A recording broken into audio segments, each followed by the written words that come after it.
अशोक गहलोत जी, भूपेश बघेल जी, आदिर रंजन चौधरी जी, कृष्णा आलूर जी, प्रमोद तिवारी जी, अखिलेश प्रसाद जी, नासिर हुसैन जी, senior leader Shri Tariq Anwar साहब और मदन मोहन झा जी।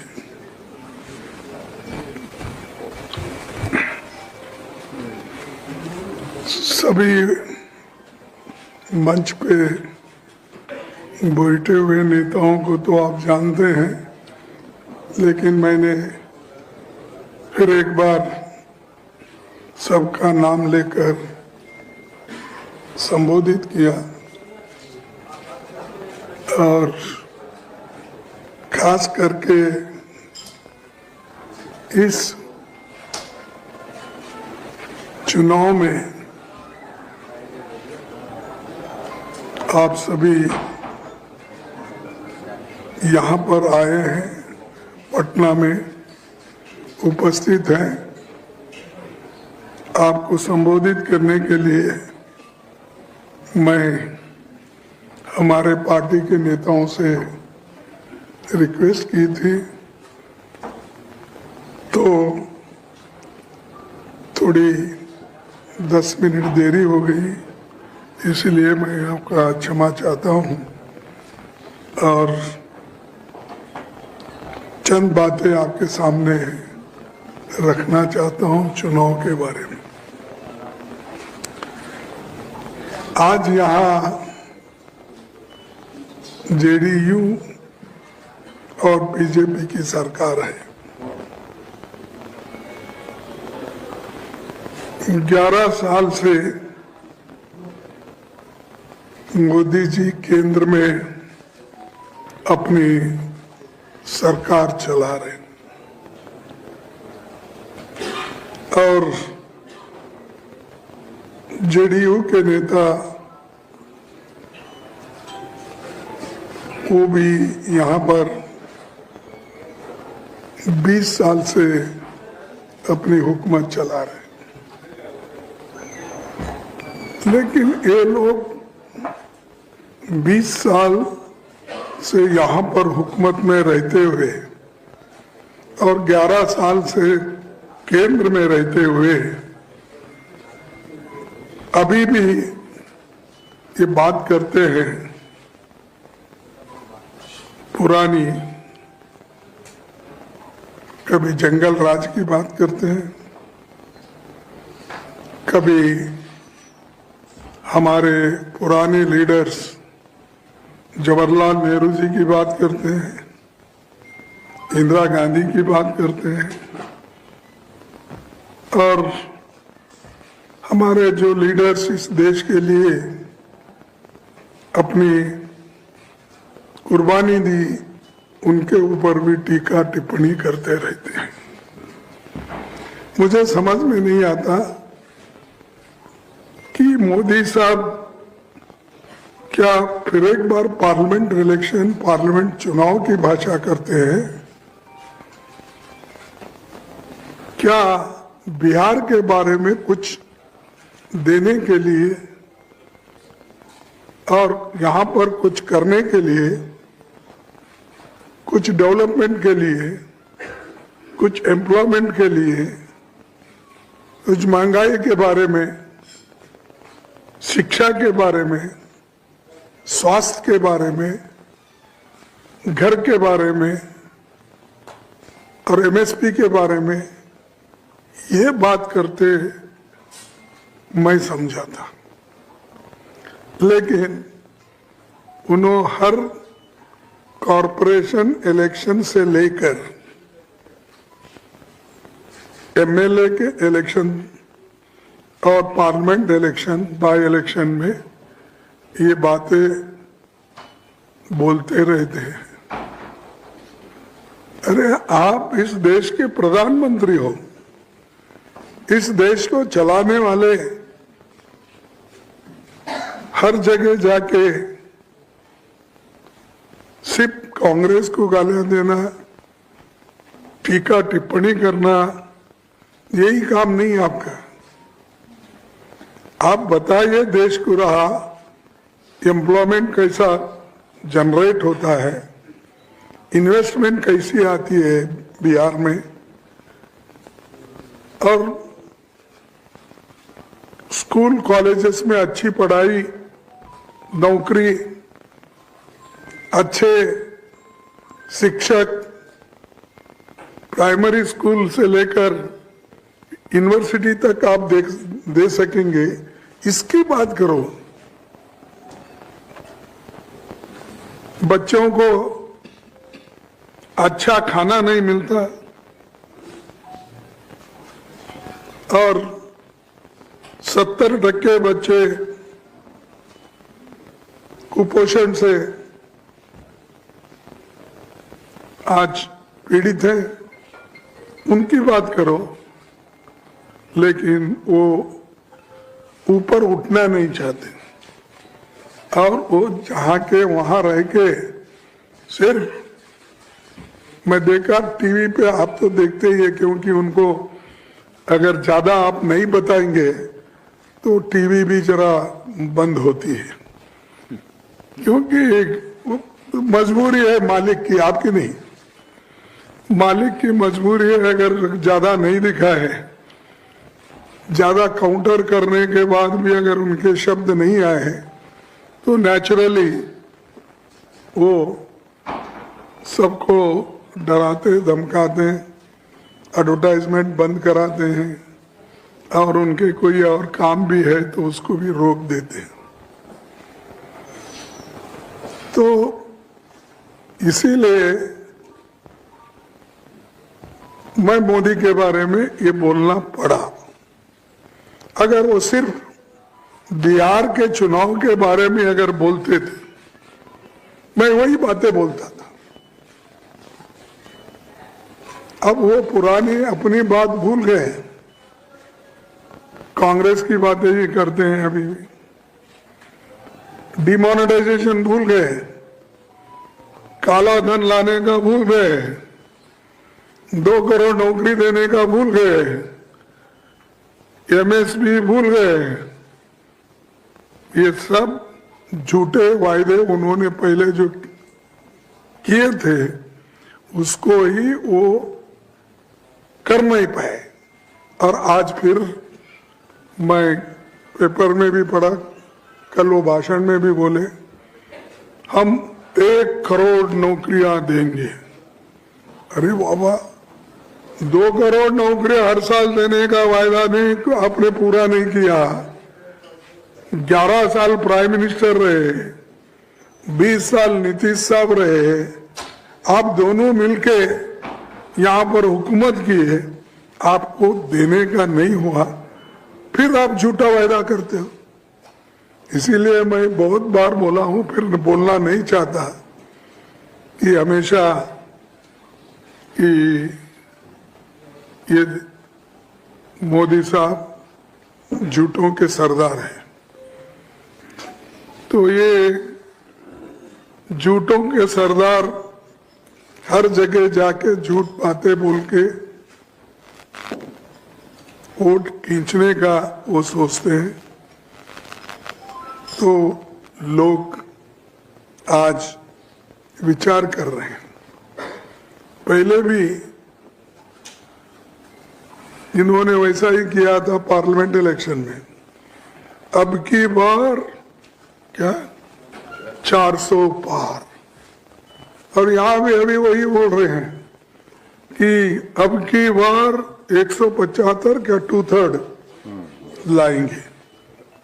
अरे बाबा, जिस वक्त तुम खुद प्रधानमंत्री थे उस वक्त प्रचार करे, तुम्हारे लिए ही मामूली मेजॉरिटी नहीं मिली, अब 2/3 कहां लाने वाले हो। तो ये हमेशा मोदी जी ये बातें कर रहे हैं और ये बिहार का बेहाल उन्होंने किया है, स्कूल को बर्बाद किए हैं, स्कूल हमारे टीचर्स नहीं हैं और नौकरियां नहीं है, तो आज सारे देश में, इसलिए बोलना पड़ रहा मुझे कि 50 लाख नौकरियां खाली है। वो विश्वविद्यालय में, पुलिस में, सेंट्रल पुलिस में और रेलवे में और गवर्नमेंट ऑफ इंडिया के खाते में। वो तो भर्ती करो जो उनके हाथ में है, वो खुद ही रिक्रूट नहीं कर रहे हैं और यहां 1 करोड़ की बात कर रहे हैं। तो इसीलिए ऐसे झूठे कहने वाले, बोलने वाले को इस बार लोग सबक सिखाएंगे। और बिहार पॉलिटिकली कॉन्शियस स्टेट है। ये हो सकता है यहाँ गरीबी है, हो सकता है यहाँ पर अनएम्प्लॉयमेंट है, हो सकता है यहाँ पर पॉवर्टी बहुत है, लेकिन पॉलिटिकली सभी लोग बहुत होशियार है। वोट कब देना, कैसा देना, किसको देना, ये सब जानते हैं। और 10 लाख कितना 10,000 सॉरी रुपए दी नीतीश जी ने 10,000 रुपए महिलाओं के खाते में डाले। डालने से मुझे वोट मिल रहा है ये समझ गए। अरे भाई, बिहार के लोग कितने होशियार है, तुम 10,000 तो छोड़ो, 10 लाख भी डालेंगे तो वो सोच के वोट डालेंगे। ऐसा नहीं है कि, और महिलाओं को 10,000 देने का अभी इनके दिमाग में आया, क्या 20 साल इनके दिमाग में नहीं आया? और 11 साल हमारे मोदी साहब के दिमाग में नहीं आया है? तो ये सब चुनावी घोषणाएं हैं। चुनाव में कभी भी कहीं भी जाते हैं तो बार बार वही भाषण करते हैं और लोगों को वो दूर से संबोधित करते हैं और नजदीक से कभी वो बात नहीं करते, दूर से संबोधित करते हैं। जैसा दूरदर्शन हम बोलते हैं ना, दूरदर्शन का हमेशा दूर से ही दर्शन होता है, बहुत नजदीक से नहीं, वैसा मोदी जी का है। तो आज मोदी जी और हमारे उनके दोस्त नीतीश जी ये लोगों को गुमराह कर रहे हैं, एक। और दूसरी चीज मुझे समझ में नहीं आ रहा, कल यहाँ पर एक रैली हो गई, रोड शो हाँ जी जी हो गई। प्राइम मिनिस्टर, मैं बहुत से फोटो उनके देखा तो ऐसे मजबूत फोटो लगाए हैं, पूरे कटआउट के टाइप, ऐसा जो रहता है ऐसे इसके करके पूरा उनका ही हर जगह ऐसा ठहरा हुआ करा हुआ। नीतीश का नहीं देखा उनके साथ। और जब वो रैली में भी नीतीश साहब कहाँ थे, नहीं दिखे। तो जो एनडीए की सरकार बनाने वाले ये को गायब भी कर दिए, यहां तक गायब कर दिया कि उनको चीफ मिनिस्टर बनाने का नाम भी नहीं लेते। तो इतना चल रहा है, इसके बाद क्या होगा चुनाव के बाद मैं प्रिडिक्ट नहीं कर सकता, लेकिन ये मोदी साहब तो एक चाल चल रहे हैं कि नीतीश को डुबाना, और नीतीश वो समझ रहे हैं कि मैं 9 बार चीफ मिनिस्टर का शपथ विधि किया हूं और इस बार भी लूंगा। अरे भाई, आप 100 बार शपथ विधि भी किए तो भी आप रत्ती भर बिहार का उद्धार नहीं किए और सिर्फ दूसरों को ही बोलते रहे। कभी बोले ये जंगल, फिर जंगल राज था तो गए क्यों भाई?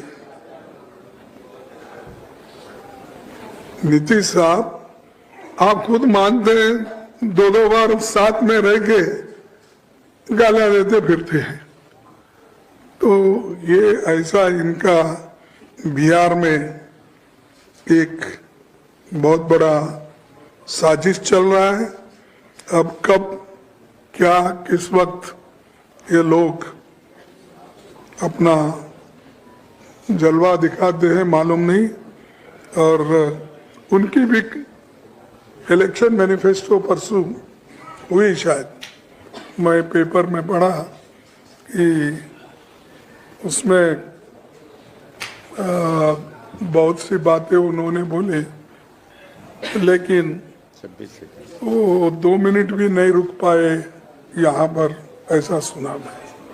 26 सेकंड मात्र, 36 सेकंड मात्र बोल रहे हैं, ठीक है, लेकिन उसके लिए आगे वो 2 मिनट भी रुक नहीं सके।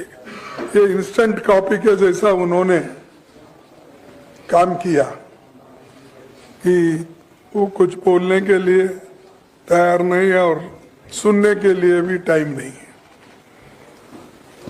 चौथी बात यह है, उनके सारे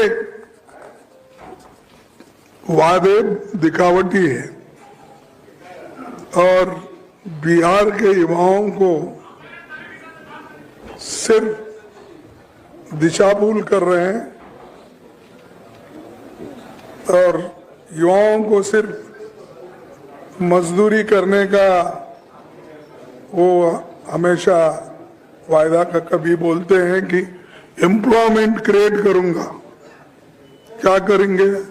पहले तो बोले 2-3 साल पहले पकोड़ा करो, क्या पकौड़ा तलो, हाँ तलो, पकोड़ा तलो, वो एक नौकरी है।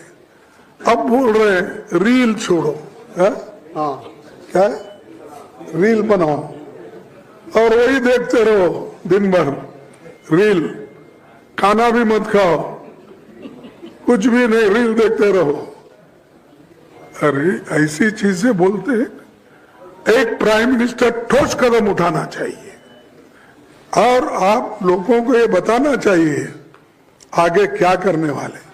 जैसा पंडित जवाहरलाल नेहरू जी आजादी के बाद बहुत से ठोस काम बताए, पब्लिक सेक्टर करे, इरिगेशन के करे, दूध का करे, हरी क्रांति करे। ऐसे काम करके दिखाने के बजाय पकोड़ा भुनो, तुम रील छोड़ो, ड्रामे में काम करो। अरे है तो हीरो छोड़ दे थोड़ी, तुम ड्रामे में काम करने के लिए। तो ये ऐसी बातें एक प्राइम मिनिस्टर बोल रहे हैं तो ये मजाक है। शायद वो सीरियसनेस, युवाओं के लिए सीरियसनेसली सोच रहे नहीं। और एक ये आप सभी को मालूम है, मैं भी रेलवे मिनिस्टर था, मेरे को भी थोड़ा सा अनुभव है। मैं कम से कम पॉलिटिक्स में अब 55 साल से एमएलए, एमपी, मिनिस्टर इसके नाते काम कर रहा हूँ। छोटा अनुभव है मेरे को भी, लेकिन मैं कभी नहीं सोचा अपने लोगों के लिए कुछ काम करना। इन्होंने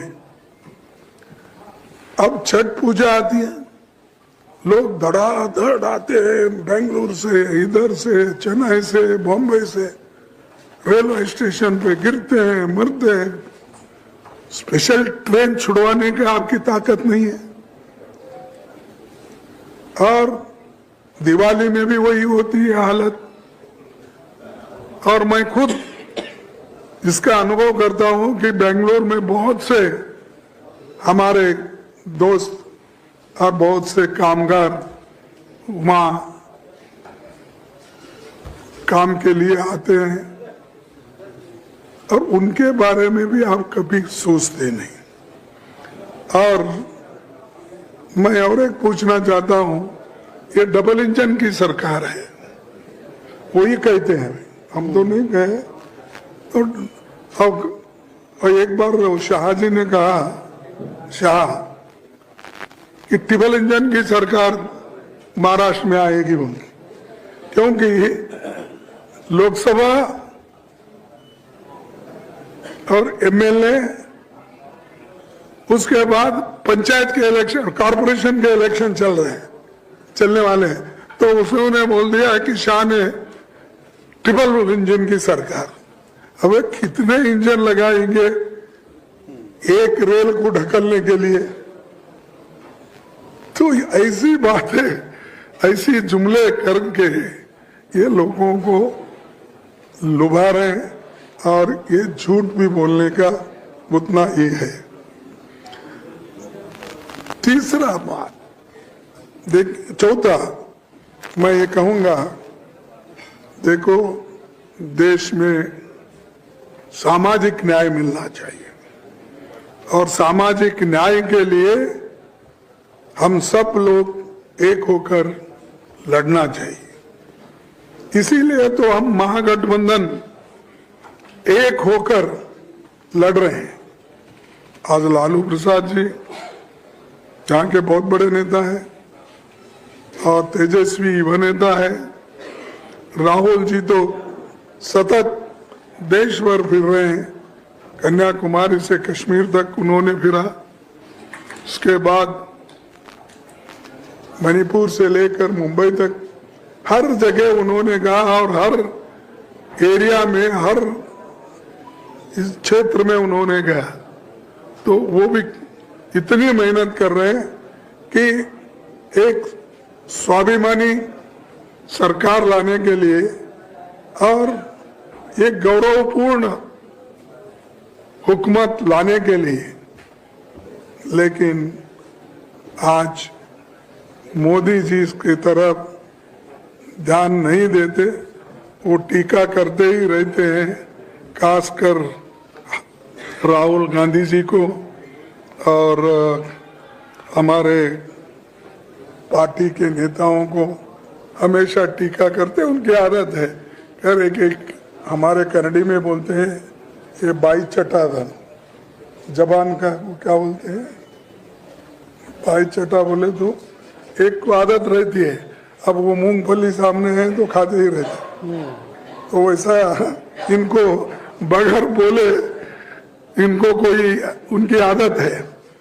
तो इसीलिए मैं यहाँ के बहू बेटियों को सुरक्षित रखना, विद्या का विकास होना, नौकरी मिलना, स्त्रियों की इज्जत बचना, बुजुर्ग लोगों को एक मर्यादा मिलना, ये सब अगर होना है तो महागठबंधन को चुन के लाना, यही मेरी विनती है। इसीलिए मैं आज आपके सामने अपनी बात रखने आया हूं। और ये हमेशा गालियां, हमको गालियां देने से आप आगे बढ़ने वाले नहीं हैं।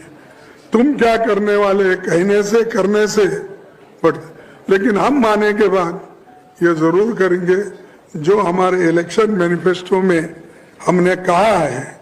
ओल्ड पेंशन स्कीम भी लागू इस बात पर, हाँ, हम जो कहा है वो करके दिखाएंगे।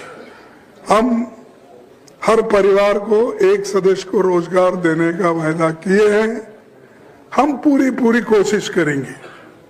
उसके बाद महिलाओं को 2500 प्रति माह देने का वायदा, उसको 3000 रुपए, 30,000 वार्षिक बनाते हैं।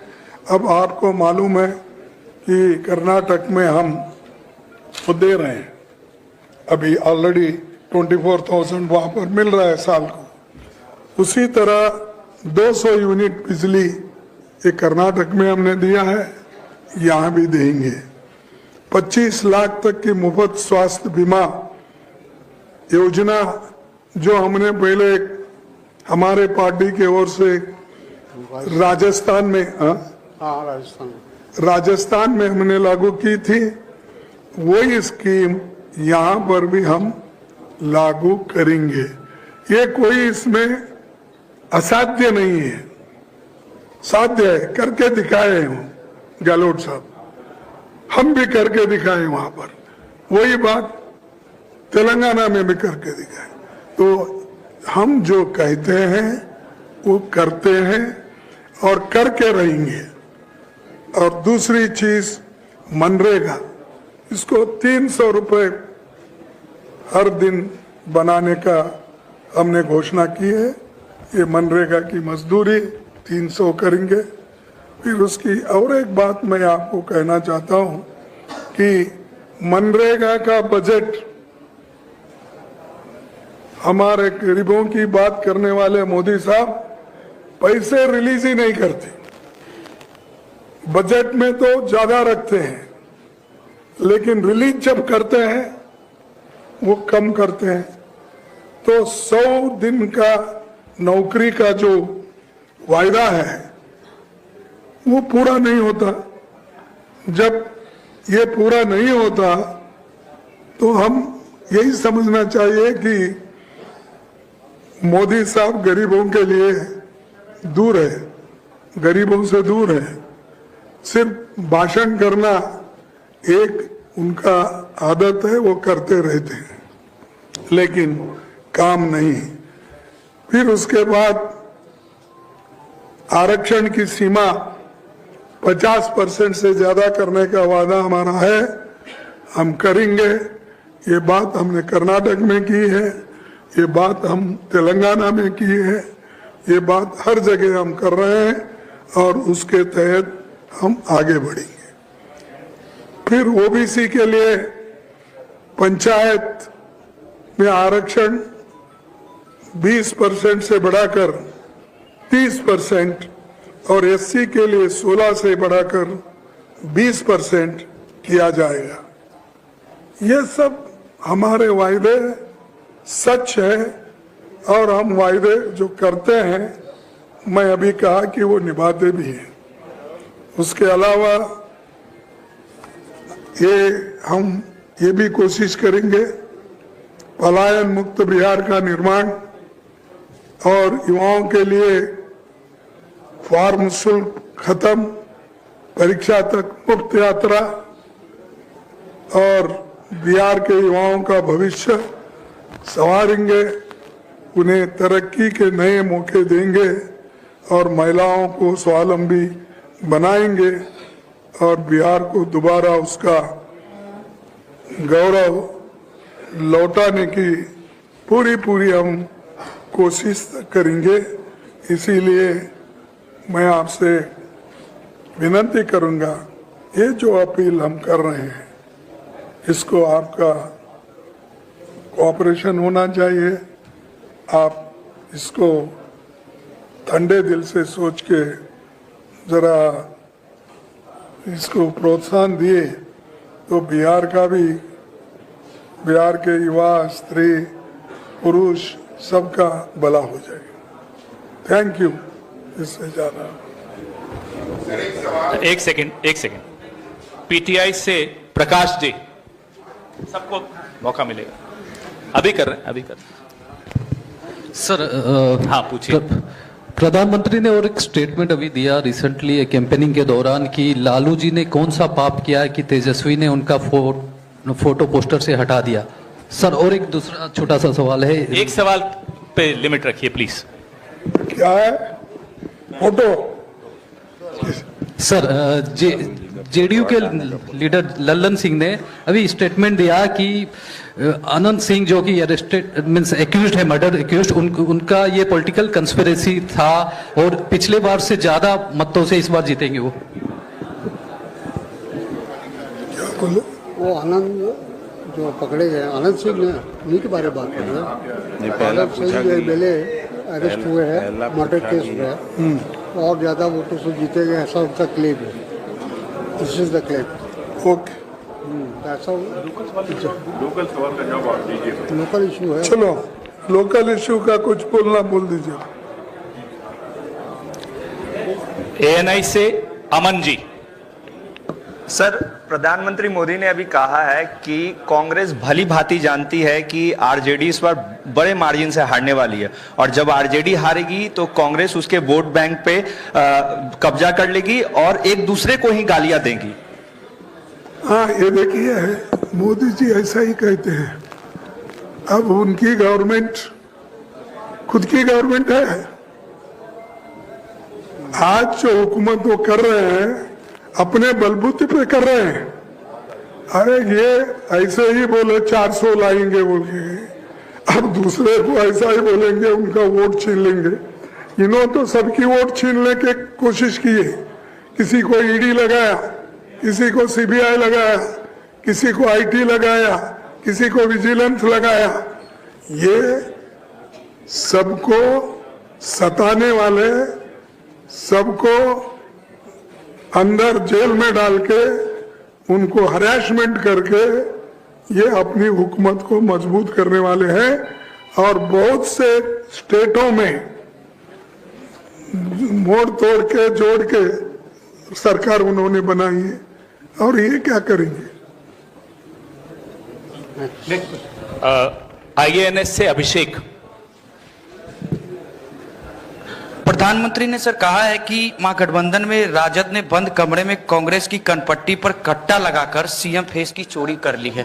अरे वहां होते मौजूद कान पट्टी पे जब कांग्रेस ने लगाया, कांग्रेस को लगाया तो वो शायद वहां आरजेडी के साथ बात करने गए थे शायद।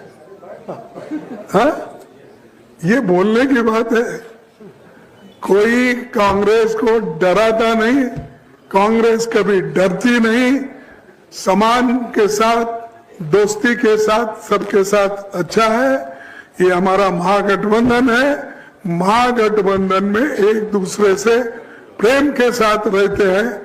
एक दूसरे को उनके पास कैसे झगड़े होते हैं बाहर नहीं आते। हमारे पास वैसा नहीं है। डेमोक्रेसी में बातें भी होते हैं, एक दूसरे का विवाद भी होता है, फिर दोस्ती भी होती है। Sheezan Nizami, times of India. Sir, I just want to ask कि तेजस्वी will be the CM, this has been declared, और एक डिप्टी CM जो है वो VIP से होंगे, that has also been declared. What about the next deputy CM? क्योंकि 2 deputy CM की बात हो रही है, तो क्या कांग्रेस उसकी डिमांड करेगी या it will again go in the RJD's kitty? देखिए, एक उन्होंने अनाउंस किया, बाकी का सरकार चलाने के लिए जो चीजें करना है चुनाव के बाद हम करेंगे। एक हो, 2 हो, कुछ ये चीजें बाद में होती है। अब पहला तो ये डिक्लेयर हुआ है, लेकिन बाकी के चुनाव के बाद हम लोग उसको फैसला करेंगे। हिंदी हिंदुस्तान, पंकज।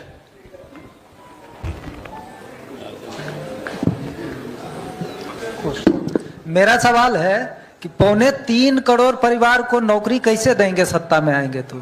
और दूसरा सवाल ये है कि पीयूष गोयल कह रहे हैं कि बिहार से पलायन रुक गया है, दूसरे राज्यों में मजदूरों की कमी होने लगी है। ये 2 सवाल पे आप ही देखिए कि यहाँ मजदूरों की कमी है, यहाँ पर जो पलायन हो रहे उनको नौकरियां हैं। अरे बेंगलोर, चेन्नई, मुंबई, अहमदाबाद, हर शहर जाओ, इवन जम्मू कश्मीर जाओ, हर जगह बिहार के लोग आपको मिलेंगे।